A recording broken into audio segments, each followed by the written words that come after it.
So I hit the road, driving to my dreams.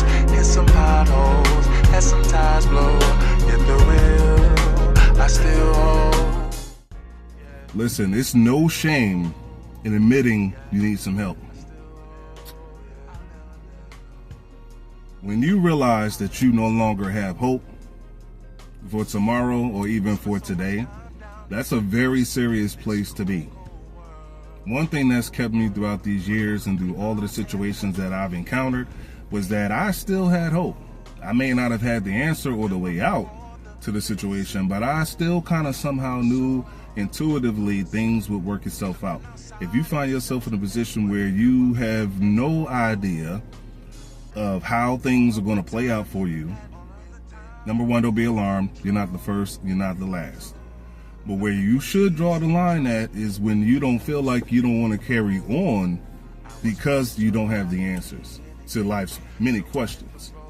So I know in most communities, male communities, shall I say, we are not prone for seeking out help. Help is a conversation. Sometimes you do need to talk to somebody other than that voice in the back of your head that's telling you whatever, right?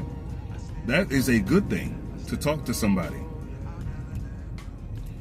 Because sometimes men don't have anyone that you can talk to, that you can trust with your business.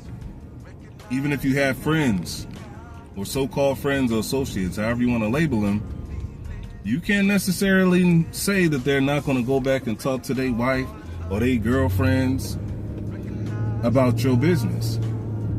So I'm not, promoting any particular service, but what I will say is that it's not uncommon to need to talk to somebody.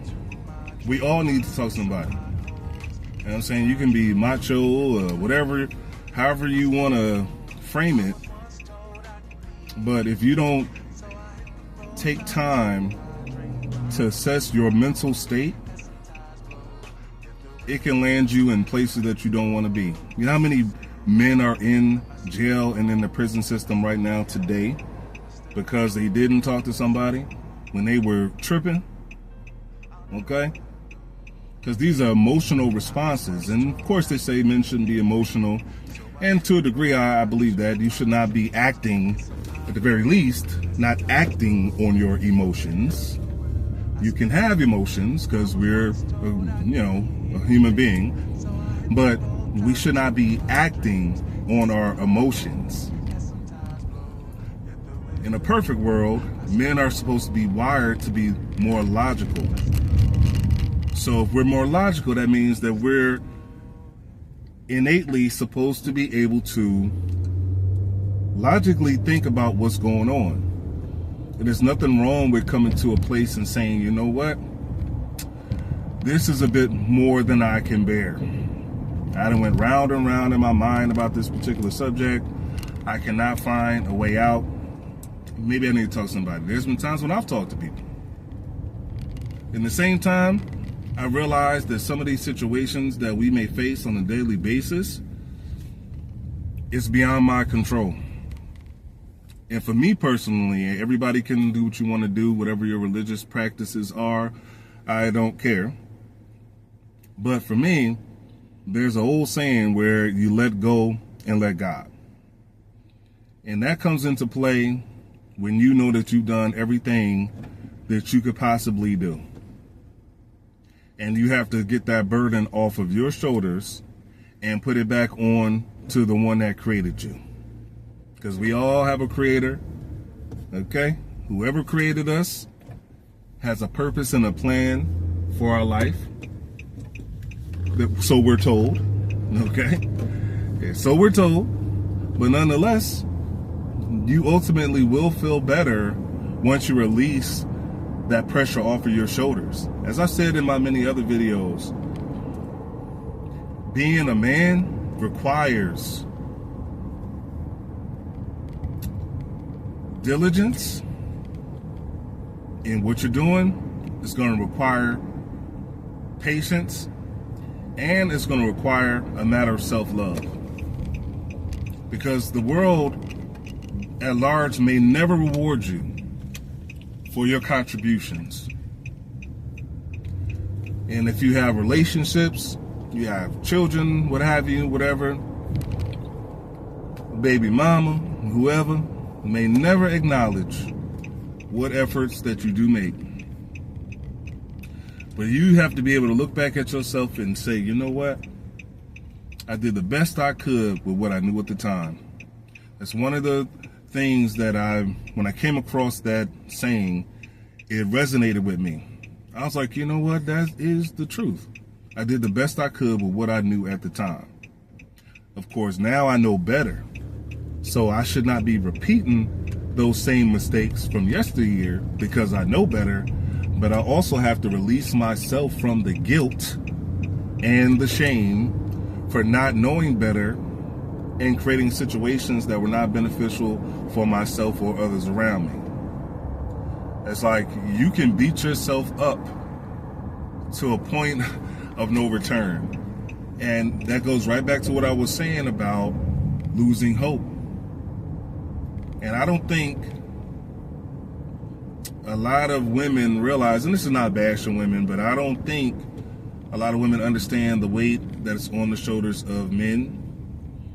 And the whole world has changed in such a way to where neither male or females are truly concerned with the issues of the other partner, not realizing that we need each other. Men need women, women need men. Very simple.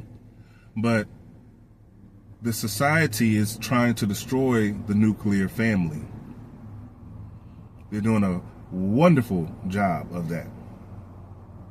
So if I can shed any type of insight, any type of light, any type of help in this situation. In fact, for the people who know me personally, when I see couples heading down the wrong path, a path that I've already been on, I try to be as honest and real with them as I can, because I want to see other people win. Even though my situation didn't work out that way, I'm not a selfish person. I still want somebody to be successful.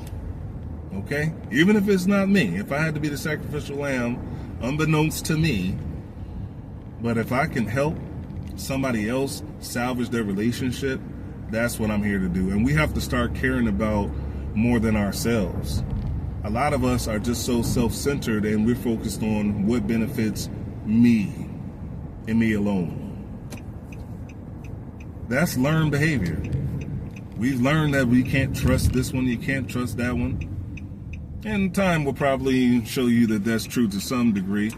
When you look back on some people that you considered to be your close friends, and then, well, you saw the end result of it. But it doesn't mean that you close yourself down. It doesn't mean that you give up on people and give up being who you are. So make sure, if you watch this full video, I have a book called No Time Wasted. This book is designed to help men become all that they can be. It's a short book. It's not long. Because again, I know the attention span today is very, very short. But if I can help you guys in any way, that's what I'm here to do. And I pray that you guys find the peace and the hope and help that you need. Until next time, peace and blessings.